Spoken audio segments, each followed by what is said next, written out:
So it is time to connect our triangles and make this into bunting. So what I am going to do is I'm going to use these two peach squares that I made earlier. These are actually going to be made into something else in the future. This bunting for now I'm only going to make with 3 triangles just to show you how it's made, and then I'm actually going to undo it and I'm going to make some more watermelon and stuff to hang up somewhere in the future. But for today, to make the video in time and to get it all out to you, I'm just going to use these 3 for now. Okay, and just show you, and I'm going to use some white yarn so that you can hopefully see what I'm doing more easily than using self-coloured yarn. Okay, so how are we going to make this into some beautiful hanging bunting? You will need some solid triangles, as we said. We spoke about that at the beginning. If you missed that and skipped forward and now you want to know, then just rewind back to the beginning and then come back to here.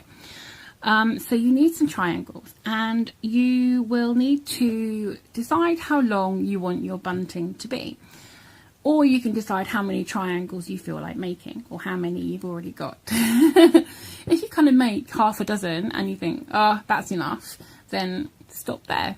If you want it to cover a specific length, then you will need to measure and then measure your triangles. Now most of our triangles have come up at around 6 inches.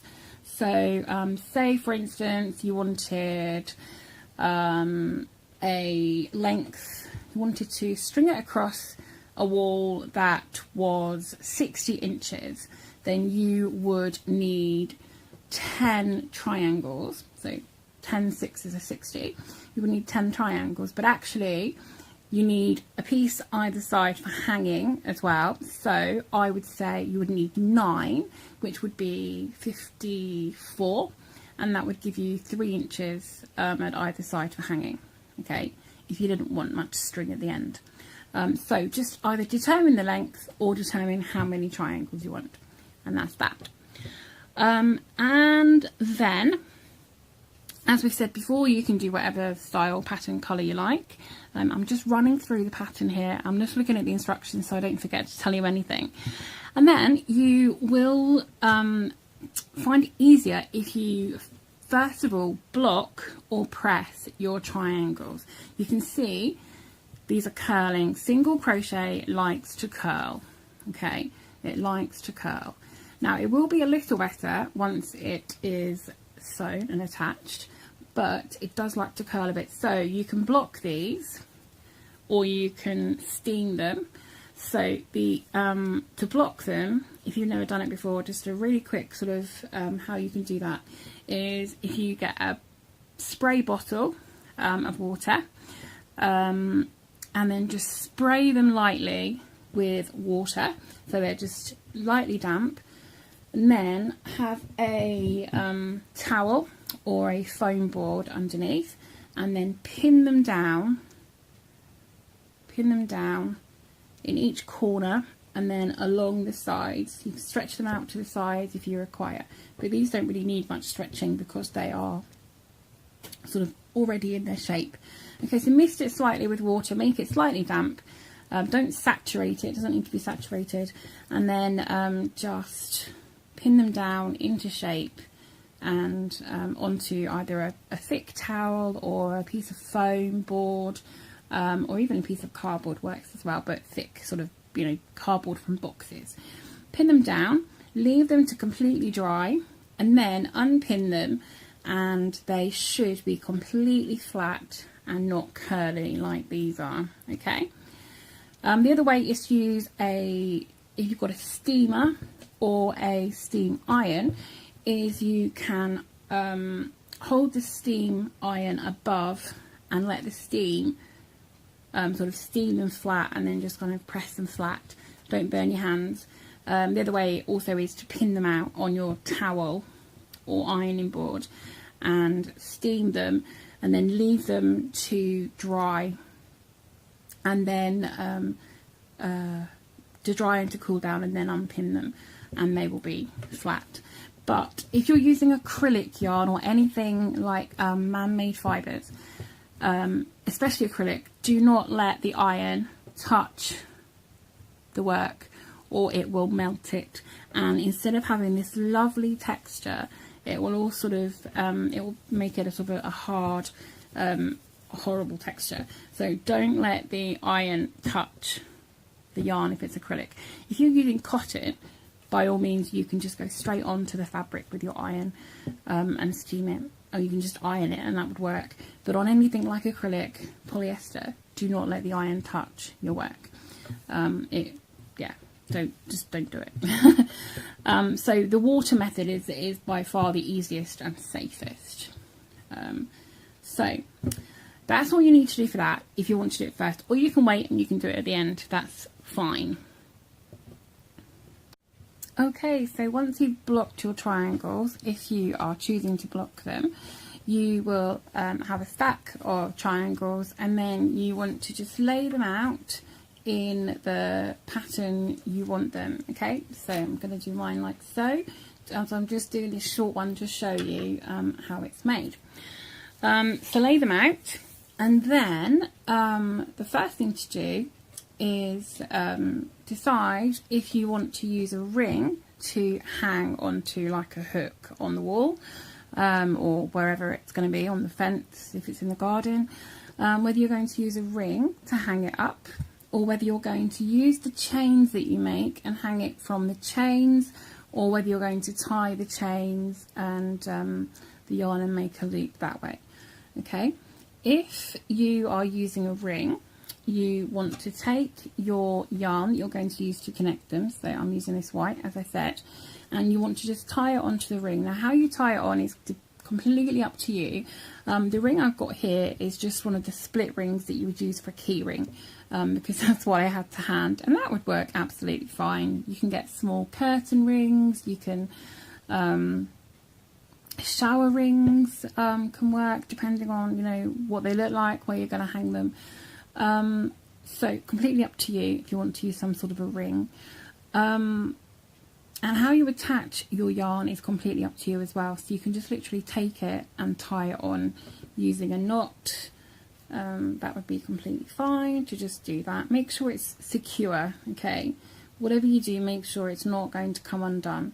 And then you could choose to make this into, you could just cut that short, you could make it into a tassel, you could decorate it however you choose to do, really. I'm not even going to try and undo that, I'm just going to cut that. Okay, so that's what you want to do for your ring. If you're going to use a ring, just connect the yarn to that ring. Okay, and then the yarn that's attached to the ring, you will just continue working with that into your triangles as I'm going to show you. If you're not going to be using a ring and you're just going to use the chains and the yarn itself, then this is what we're going to do. And if you are using a ring, then you'll be following us from just a moment or so. Oh, and the other thing to say is, if you want to, you can sew in these ends now. Before you do anything else, you can sew them all in now if you prefer, if you find that easier. Okay, I'm just going to go ahead and do it as it is. Okay, so I've put my I've kept my first triangle and popped the others to the side in the order I'm going to use them. And what I'm going to do first of all, actually, is show you how to use the ring to start with, and then I'll show you how to do it without a ring, and that will be the easiest way, because then I can continue and show you the way we're all going to do it together after that. So I've just reattached yarn to the ring, because remember I cut that off. So there are two ways of doing this. It depends how much yarn you want to have at the end. Okay. So do you want it really close, or do you want a length? How long do you want it? And that's completely up to you how long you want it. Okay, you can have it really long like this, or you can have it really short. Okay, entirely up to you. Now I'm going to show you two ways. You can have a bit of a length like so, and then what I'm going to do is pick this up where I want it to be roughly, and then I'm going to make a rough sort of slip knot. So I'm just taken a length of yarn. This is where I've pinched it at the point it was at the triangle, and then I'm going to take a length, twist it over, pop that yarn behind, and then I'm just going to pull it through, making basically a slip knot on my hook. Okay, and then what I will do is we're going to make half double crochets. So we would yarn over and go into our first stitch of the row and make a half. That was a double crochet, wasn't it? Do. We would make a half double crochet. Okay, so yarn over and go into that stitch, yarn over, pull through, and then this is where you have to hold your yarn because it's the first stitch. Yarn over, pull through all three, and that's your first stitch. And then you might want to just do something with this hook, this ring, because it's going to be a bit heavy on your yarn to start with, so just kind of take the weight in your hand for a start. Okay, so that's how you would start from there. And equally, if you wanted it to be a long string, then you would just measure, and then you would do your slip knot here, and then you would start from there. Okay, and you would have your long string there, and you would just start with your half double crochet as I just showed you in your first stitch. So that is how you would work if you've got a ring. Okay, the other way with the ring as well, if you don't want to have just a blank yarn, just a plain yarn like that, is you can put a slip knot on your hook really close. Now I'm going to use the tail end for this. Pop a slip knot on really close to your ring, and then you can chain 2, 3, 4, 5, 6, 7, 8, 9, 10. So I'm going to chain just to I'm chaining 10 just so that's an easy figure to remember. So that way you've got the ring, but you've also got your crochet chain look as well. Okay, so you've got either of those methods, it's up to you. Okay, now just for the ease of doing this video, I'm going to leave that ring attached because it's just making my life easier than having to undo it all again. Okay, now if you don't want to use the ring, then you can just go ahead with a slip knot on your hook and chain, just as I've done there with the ring, but with the slip knot on your hook, make a length of chain as big or as small as you wish. Okay, and if you want to make it into a loop, you can make your chain 10, for instance, and then you can go back into a chain and you can do a slip stitch, and that makes you a loop for hanging. Okay, and then you can just continue from here to join. So straight from here, you'd leave this part here, you can go into here and do your first stitch. Okay, so you can make a loop. You can just play around with this as much as you like and just make it your thing. There's no hard and fast rules. Yes, we've got a written pattern and we're giving you an idea of how to make this, but it is your project, your thing. Okay, so once you've decided whether you are using a ring, whether how many your chains are doing, how long your piece of string is going to be, I'm saying string yarn, you are going to go into your first stitch with a half double crochet. Now I'm doing this as trying to remind myself if it's a standing stitch or a chainless stitch, but I'm going to yarn over. So I've got that loop on my hook, I'm going to yarn over, go into that first stitch, yarn over, pull through, and we're going to do a half double crochet. So these loops don't move around, I'm going to just pinch them there at the bottom, yarn over and pull through all 3 loops, and that's my first half double crochet. So the top of it's just there next to my chain. Okay, and now I'm going to do a half double crochet in every stitch along the top of my triangle. Okay, so this would be a half treble crochet if you are in the UK, or if you're using UK terms. This is a half double crochet. I might have to cut that ring off because it's clattering on my table. So go along the whole length of your triangle, the top, and make 1 half double crochet in every stitch. Okay, now when you get to the last stitch, so I've done 1 half double crochet in every stitch along. When you get to the last stitch, bring in your next triangle. Just ignore your tail there if you haven't sewn that in. Pop that out of the way.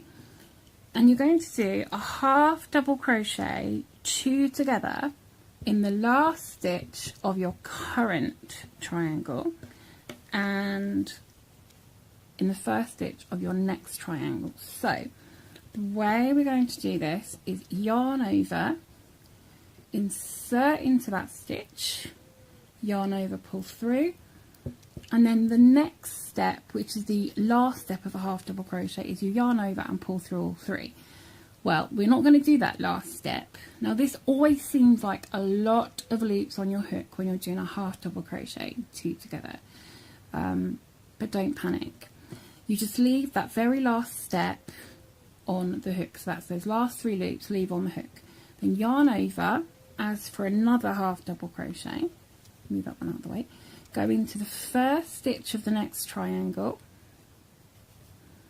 okay, pop it right down next to your hook, then yarn over, pull through as for a half double crochet, and then you would normally pull through your 3 loops that you have, okay? But this time you're going to have 6 loops on the hook, okay, no, 5 loops on the hook, sorry. So you've got to the last stage of both half double crochets with 5 loops, yarn over and pull through all 5 loops, and that joins both of those triangles together with just 1 stitch in the middle. Okay, you've not got anything hanging around in the middle at all. And then you're going to go into the next stitch of this new triangle and make half double crochets, okay, all the way along the top of this next triangle. And I'll show you in just a moment how that half double crochet 2 together looks. So I've done that one wrong anyway, so let's undo that. Pull that loop up. Okay, so if you see here, they are nicely joined, just like so, nicely joined, without any sort of major gap or anything, and nicely joined there. Okay, so continue along the top of this triangle, and then at the last stitch I'll show you once again how to do that half double crochet 2 together. Okay.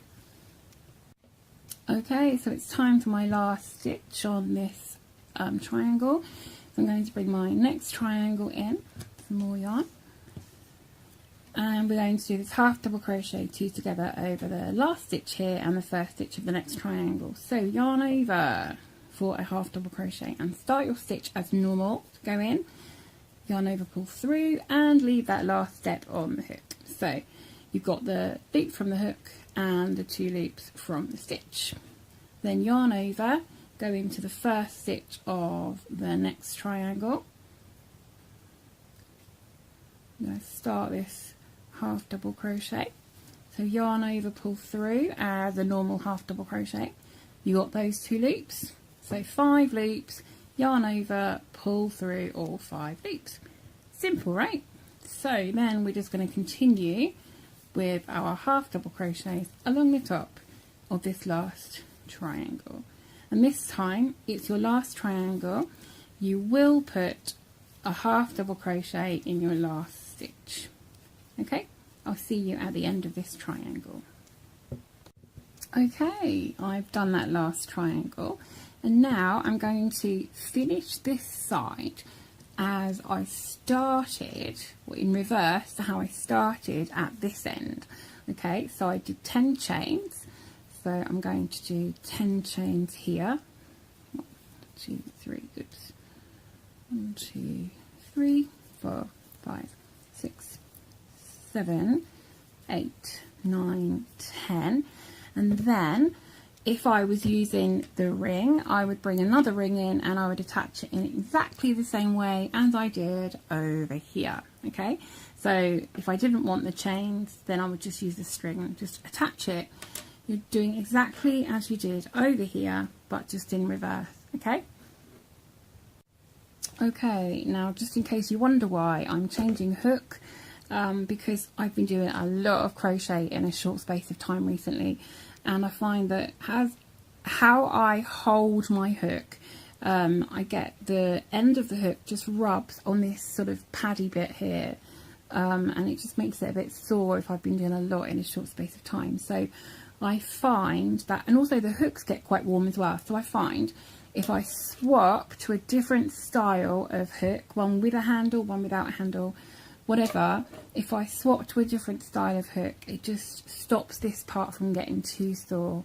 Okay, as soon as it starts getting sore, I swap over on the next available opportunity. So I wouldn't swap halfway along a piece like this. I wouldn't swap in the middle. I could feel about here that I needed to, but I wouldn't change there, because how you hold hooks, sometimes we hold them slightly differently. So a different hook, I might have slightly more tension or less tension.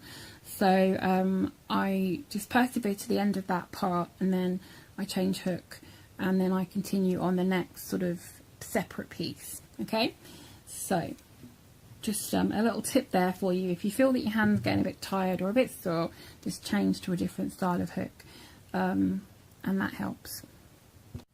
Okay, if you have joined to a ring at this end, the first end, you want to join to a ring at this new end. Okay, you want to just do the reverse of what you did at the beginning. Okay, and then you can either work back down. We're going to turn our work, okay, turn the whole thing around, and we're going to work back along making single crochets.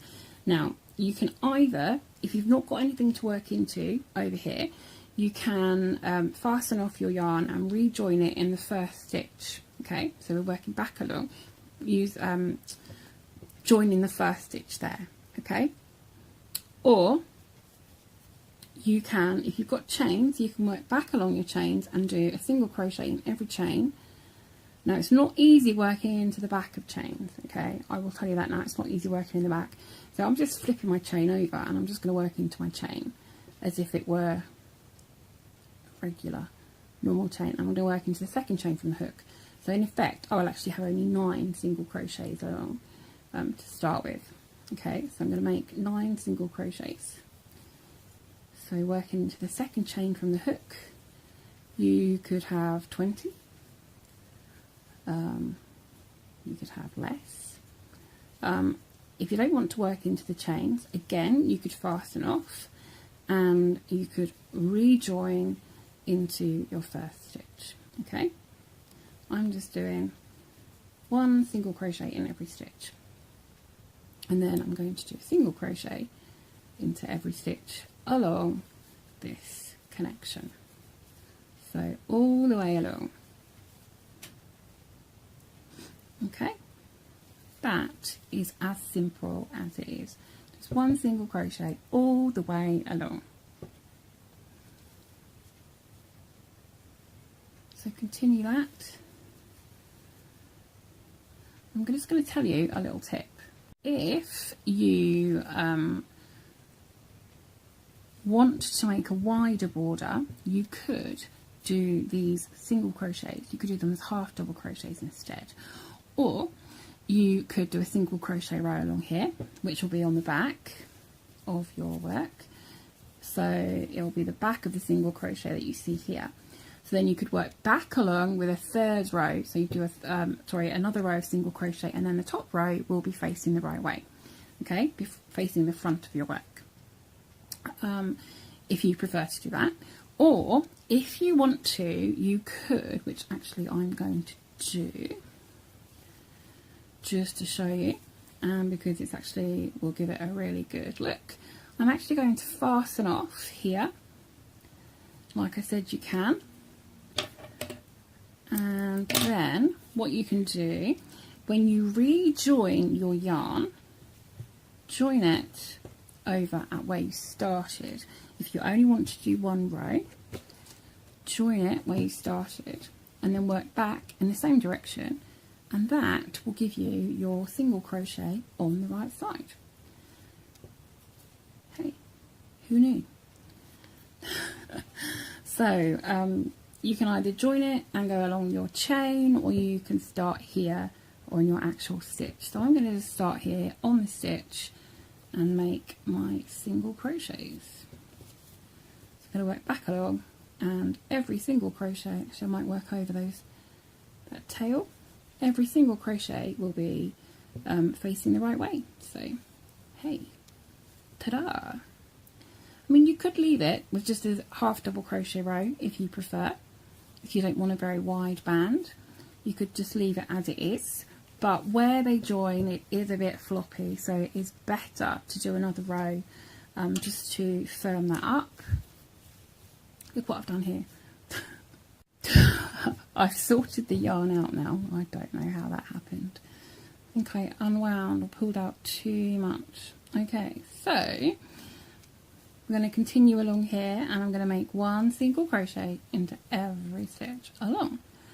And like I said, if you can make another row of half double crochets if you prefer a wider band, or you can just work one way along in a single crochet and work back along the other way with a single crochet. Entirely up to you. I'm just going to do this single crochet row, and that'll be me done. So I'm going to continue along here, and then I will see you when I get to the end. So just coming to my last stitch, and there we go. So I am going to fasten this off with a nice long tail sewing in, because I want it to be nice and secure, and because it's going to be hanging up, it's going to get dusty and need washing. So I want it to be durable for washing and drying and stuff. Okay, so there we go. So you can see this chain for hanging is sort of in the middle of those stitches, but that's fine. That's absolutely fine. I'm just going to attach that down there behind. Okay, so you can see this is really curled now. So this is why I actually prefer to sometimes do my blocking and stuff afterwards. Okay, so this is how it's looking. I know it's not all fitting on the screen very well, but this is how it's looking. I love it. So cheerful, so cheerful. So what we're going to do now is I'm going to show you how you can do some borders around these to make them look a bit more finished, and get rid of the end of these rows. So I'm going to show you how to do that now. Okay, so again I'm going to show you the edging in white, just because that's kind of what I've got along the top, and I want to keep it all sort of the same for this little sort of sampler bunting. Now the watermelon and the pizza, you might not want to edge because they sort of look pretty good on their own right. And certainly if you wanted to edge the watermelon, you might prefer to keep it in the same colours as you've got on here, so it would mean changing colours a bit, and the pizza the same as well. It's entirely up to you what you want to do for those. And for your plain triangles, depending on what colours you're using, like you probably saw earlier, my colour scheme for these ones is sort of the peach and the grey. So I would probably be inclined to, on the plain squares, do peach on the grey and grey on the peach. And then on the ones that are striped or blocks, I might use maybe a white on that or something, or a dark grey. I might do for that. I do love grey. So you can mix and match your colours, or you can keep them to self colours. You could do this same colour down the edges, and that would look lovely as well. But I'm just going to use a coordinating colour of the white, just so you can actually see what I'm doing. But doing it in self colour would look gorgeous too. It's just so flexible in how you can do it. So there we go. So right, let's have a look at this border. Okay, so this is where you might prefer to have your ends of your triangles sewn in. But if you don't mind sewing in a lot of ends all together, then you might want to wait till the end and then do it all together. And I really don't mind, just stick the telly on and watch something while I'm just sewing in those ends. So what you want to do, make sure your triangles are facing the right side up, and I'm using the left triangle here, and I'm just going to make a slip knot on my hook. Gosh, I'm getting confused here. It must be time for coffee. So I'm going to go straight in to my stitch, and I'm going to do a single crochet straight away, but you can join your yarn however you prefer, and we're going to join into this stitch right at the end here where we did our last half double crochet on that first row all the way along, where that very last half double crochet is in that stitch. So in my peach colour, that stitch there is where you want to join your yarn, and we're going to do it from the side. I'm just going to turn it slightly, and we're going to make a single crochet just on this side here in that stitch. So I'm going to go straight in to the base there of that half double crochet, and I am going to make a single crochet straight into that stitch. Okay, you can join your yarn however you prefer. You can do a slip stitch first and then do a chain one and a single crochet, or you can just go straight in and do a single crochet. Okay, and then we're going to chain 3, and then we're going to do a single crochet in the space 2 rows below. So if you look along your edge, you have sort of natural holes where you made your stitches. Now you've got a natural hole here, and then there's one there. Okay, you've got natural holes, so you want to skip one hole and then go into the next and make a single crochet. So if you can't quite see, then feel along with your hook, and you'll feel where it dips in, and then go to the next one and make a single crochet. Okay, depending on the colour of yarn as to whether you can see those. So then chain 3, and then feel 1, 2, chain 3, and then you've got 1, 2. Okay, so you're going to continue this all the way down until you're almost at your point. Okay, when you're nearly at your point, I will see you back here. Okay, so I've just done the single crochet before my point. I'm going to chain 3 excuse me, and then my second row down will be the actual point. So I'm going to do my single crochet in that point, and then I'm going to chain 3, and then I'm going to turn my work around, and I'm going to do another single crochet in the other side of that stitch. So you get this little loop at the bottom. The camera focuses, there we go. We have this little loop at the bottom of our triangle. Okay, and then just continue up the side, chain 3, and then this time just going to go up. So we went down this side, and now we're going to go up the next side, 1, 2. So this should be in line with the opposite side, and they are.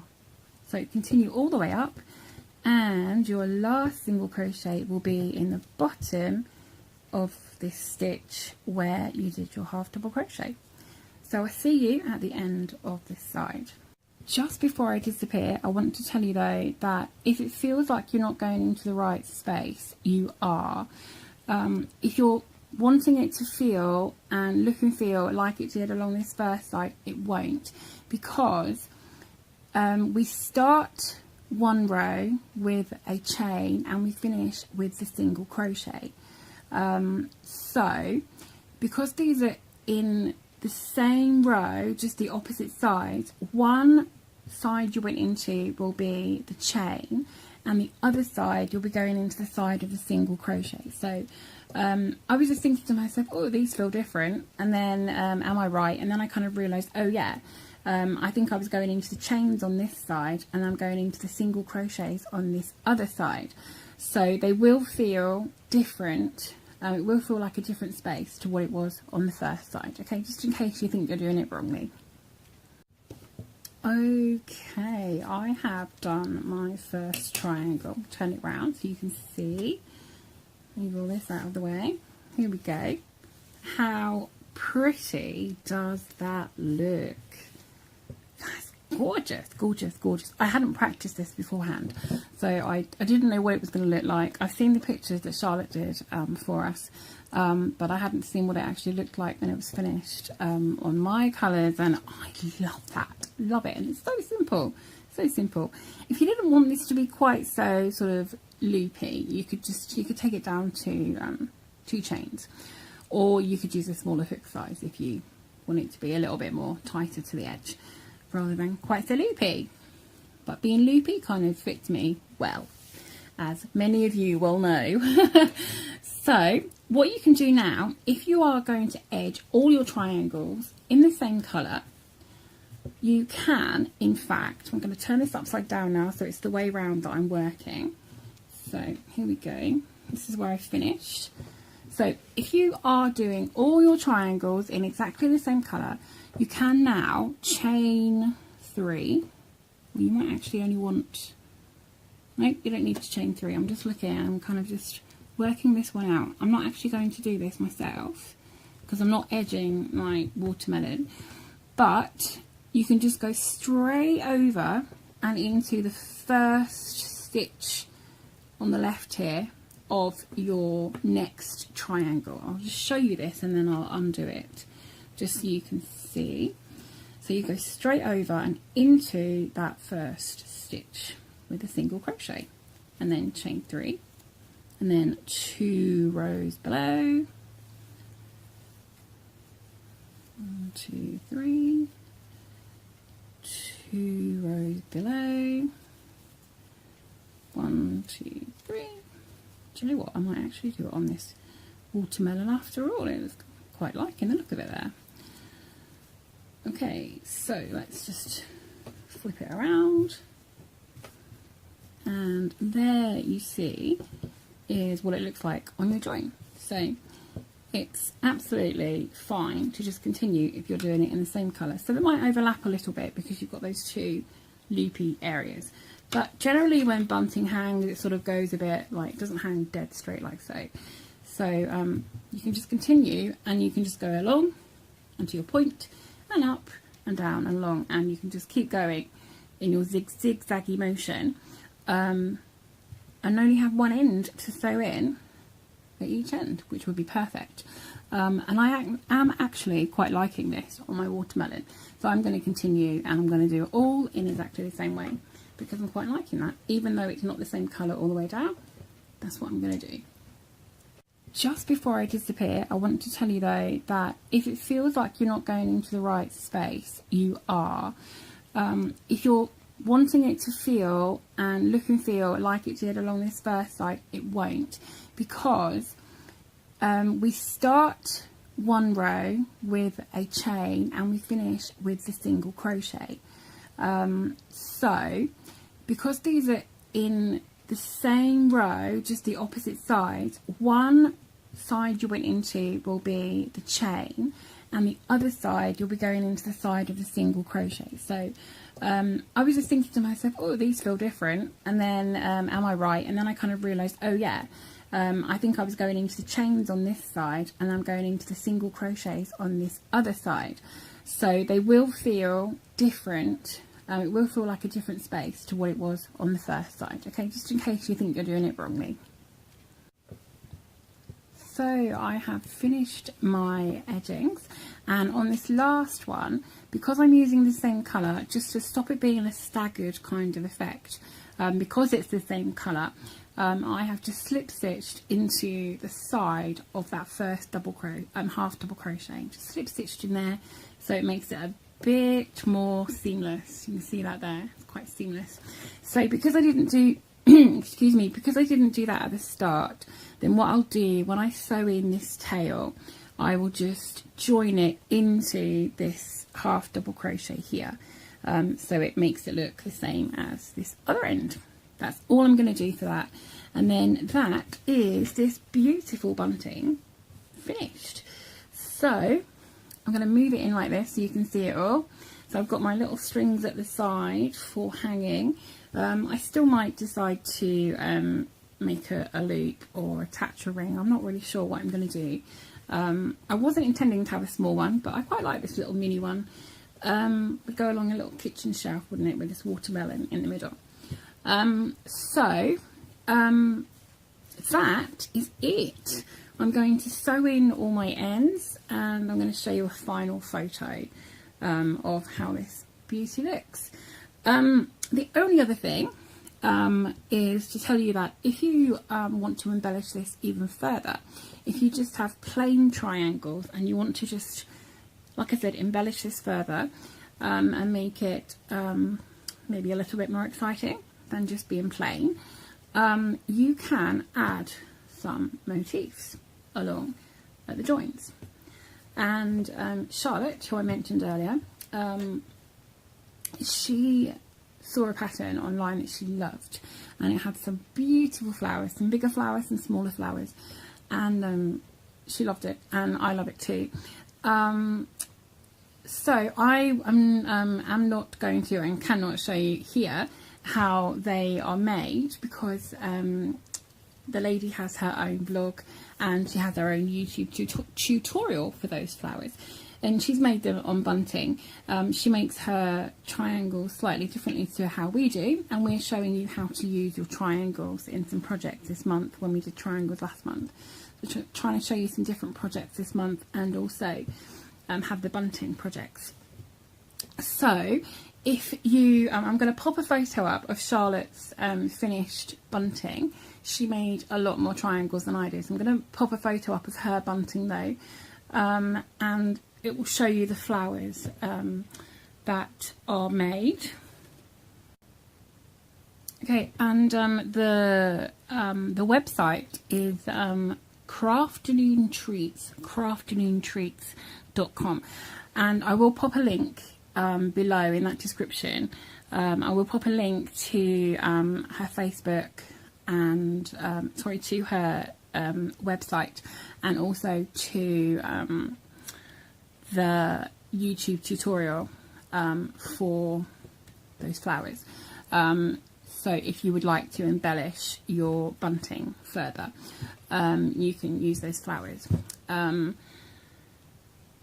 They are beautiful. They are beautiful. So I will show you Charlotte's picture in just a second, and then I will show you my finished work on this one, and then I'll see you next time.